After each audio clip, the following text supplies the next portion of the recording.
जय श्री कृष्ण।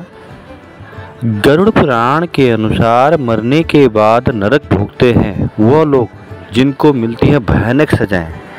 क्या वह भयानक सजाएं हैं? क्यों उन्हें इस तरह की दंड मिलते हैं? गरुड़ पुराण में विष्णु भगवान जी ने सारे तथ्य गरुड़ जी के सामने प्रस्तुत किए हैं। कैसे हमें कार्य करने चाहिए, कैसे जीवन में आगे बढ़ना चाहिए। गरुड़ पुराण के कुल 271 अध्याय में से 35 अध्याय ऐसे हैं जिसमें मृत्यु के बाद व्यक्ति को उसके कर्मों के अनुसार सजा का प्रावधान मिलता है। गरुड़ पुराण हर व्यक्ति के किए गए कर्म और उसके द्वारा किए गए कार्यों का इंसाफ गरुड़ पुराण में दिया गया है।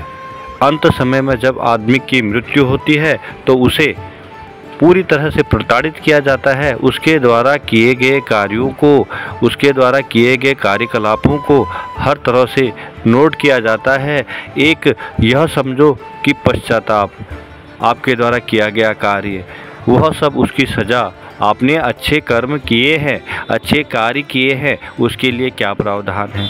यमराज जी आपके इर्द गिर्द घूमते रहते हैं मगर हम पहचान नहीं पाते, क्योंकि भगवान विष्णु ने उन्हें इस तरह से परिपक्व किया है कि वह हर गलत कार्य के लिए सदैव तत्पर हैं और उसका दंड आपको देने के लिए सदैव खड़े रहते हैं। इसलिए आप भी जब भी कोई गलत कार्य करते हैं, इससे पहले भगवान विष्णु को ज़रूर याद करें। भगवान को ज़रूर याद करें कि भगवान मेरे से कोई गलत कार्य बिल्कुल भी ना हो जिसे मुझे दंड मिले और मेरे कुटुंब और मेरे परिवार को किसी प्रकार का। गरुड़ पुराण के 35 अध्याय ऐसे हैं जिसमें भगवान ने गरुड़ को हर प्रकार के जो भी गलत कार्य उसका वर्णन बताया है। वहीं गरुड़ पुराण का वाचन तब तक किया जाता है जब किसी व्यक्ति की मृत्यु हो जाती है।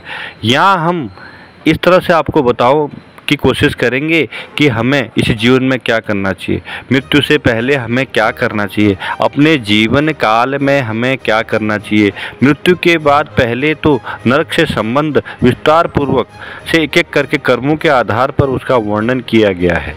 जो व्यक्ति महिलाओं को परेशान करता है, उनके साथ गलत आचरण करता है, उनके साथ गलत व्यवहार करता है, उनको अगले जन्म में कोड़ों की सज़ा मिलती है और उन्हें मार मार कर तेल की कढ़ाई में डुबोया जाता है।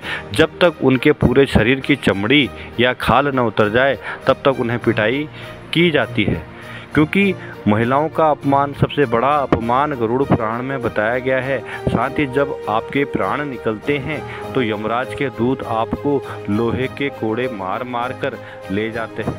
साथ ही आपको यह भी ज्ञात होना चाहिए कि हमें ऐसे कार्य करने से कभी भी आगे नहीं। जन्म और मृत्यु का यह चक्र भगवान ने बड़े सोच समझकर ब्रह्मपिता ब्रह्मा विष्णु महेश के द्वारा लिखा गया है। मतलब व्यक्ति के कर्मों के अनुसार कौन सी सजा मिलती है उसके बारे में संपूर्ण जगत में गरुड़ पुराण में यह बात बताएगी। गरुड़ पुराण के अनुसार जो व्यक्ति निर्दोष जीवों की हत्या करता है या जो लोग अपने स्वार्थ के लिए पशु पक्षियों की हत्या करते हैं या उन्हें सताते हैं, तो ऐसे व्यक्ति की आत्मा को नरक में गर्म तेल डालकर तला जाता है।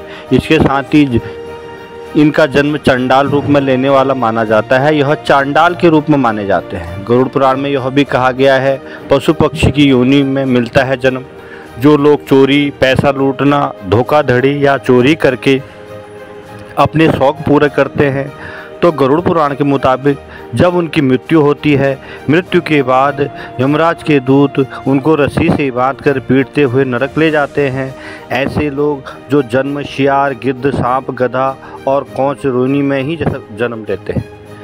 बुजुर्गों का अपमान, माता पिता का अपमान, गरुड़ पुराण के मुताबिक जो लोग बड़े बुजुर्गों का अपमान करते हैं या उनको सताते हैं, ऐसे लोगों के लिए नरक में भयानक सजा दी जाती है। ऐसे लोगों को नरक में आग में तब तक डुबोया जाता है जब तक उसकी खाल ना आ जाए। जलती हुई आग में उन्हें डुबोया जाता है। इसलिए बुजुर्गों, माता पिता और सबसे बड़ों का आशीर्वाद लेकर उनका सदैव सम्मान करना चाहिए। गरुड़ पुराण में कहा गया है, जो बुजुर्गों का सम्मान करता है, जो माता पिता का आदर और सम्मान करता है, उसे भगवान सीधे वैकुंठ लोक भेजते हैं और उसे किसी प्रकार के कष्ट नहीं आने देते। क्योंकि भगवान ने कहा है, जो अपने माता पिता का अनादर करता है, उनको कष्ट देता है, तो उनको आग में इस तरह से डुबोया जाता है जब तक उनकी खाद ना आ जाए। इसलिए हमें सदैव अच्छे कार्य करने चाहिए। गरुड़ पुराण के बताए गए इन सभी महत्वपूर्ण जानकारियों को और भगवान विष्णु द्वारा बताए गए इन कार्यों को हमें आगे बढ़ाना है, अच्छे कर्म कर जीवन को सफल बनाना है। गरुड़ पुराण का यह पाठ आपको कैसा लगा, कमेंट माध्यम से आप ज़रूर बताएं।